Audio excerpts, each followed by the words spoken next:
YT friends. So, ipapakita ko sa inyo yung palay namin. Kawawa yung palay namin, guys. Ayan, nakahiga na siya dahil sa sobrang lakas ng hangin. 2 days na yung hangin. Ayan. Tapos, ano pa, puno pa ng tubig. Kawawa talaga yung palay namin. Ayan. Kasi pag direct, madali lang siya matumba yung palay. Pag pagtanom, hindi siya basta-basta matumba ng hangin pagtanom. Pero pag direct, ayan.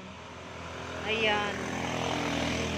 Sana wala nang bagyong darating. Kasi kawawa yung palay namin. Tapos ang hirap pa maghanap ng yung mga taga-ani.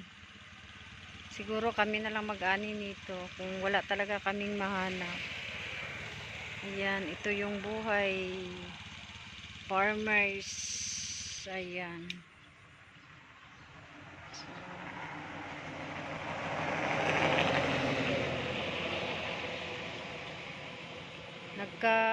lapok-lapok na, nakaputik-putik na yung namin, oh. Ayan. So, ayan na, guys.